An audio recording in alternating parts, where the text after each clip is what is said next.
We return you once again to Maui, Hawaii, where the disgraced CEO of Silicon Valley Bank decamped to just after, or just before, his bank declared bankruptcy. Greg Becker sold $3.6 million worth of stock of Silicon Valley Bank. By most accounts, he won't have to return it. And based on yesterday's Senate hearing, there appears to be little appetite to go after the billionaires who got bailed out or the bank CEOs who created the mess, only to sell their stock before the bottom fell out. People like First Republic founder Jim Herbert, who sold $11.8 million worth of stock recently. Full disclosure, I have an account at First Republic and my mortgage.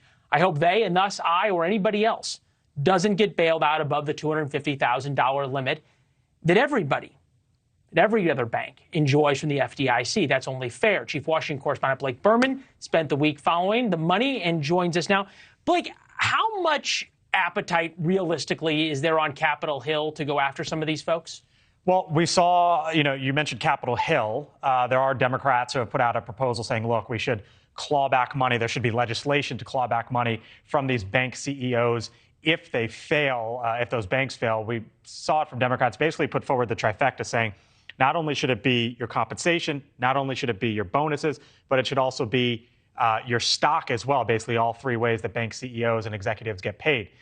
We heard from President Biden today as well, Leland, come forward and say that Congress needs to give the FDIC, the committee that basically insures up to $250,000 in bank deposits, needs to give them a greater reach to be able to go after and to claw back those funds from bank CEOs if they should fail. The president today, for example, saying, quote, when banks fail due to mismanagement and excessive risk-taking, it should be easier for regulators to claw back compensation from executives, to impose civil penalties, and to ban executives from working in the banking industry. Again, that last point is interesting, Leland, because the president is basically saying not only should they give the money back, they shouldn't be able to work in the banking industry anywhere ever again. The question, as you mentioned, is what about Congress?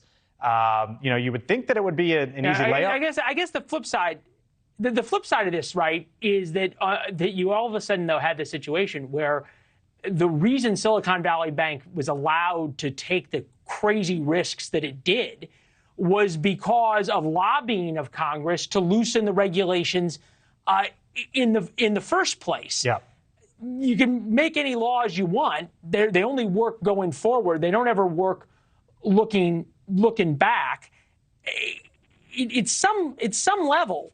And I'm trying to figure this out from Congress. Is there been any desire to put back in the regulations on the banks that prevent this kind of risk taking, thus preventing perhaps the need for another bailout? And you're referring to the stress test. Back in 2018, the regulations were loosened. Basically, banks under or over $250 billion in assets have to be stress test, make sure that they're healthy, they're viable, et cetera. It used to be $50 billion. So that number in 2018 got ratcheted up 5x so that banks like Silicon Valley Bank didn't have to go through a stress test in 2021 or 2022. And here we are in February, March of 2023, and the bank fails. Generally speaking, you've got Republicans who say, we need fewer regulations. We have Democrats who say we want to regulate the thing. But one of the questions also going forward will be the FDIC insurance. Should it be raised from $250,000? Right. Should it be higher? Should there be no insurance at all? It's a lot of questions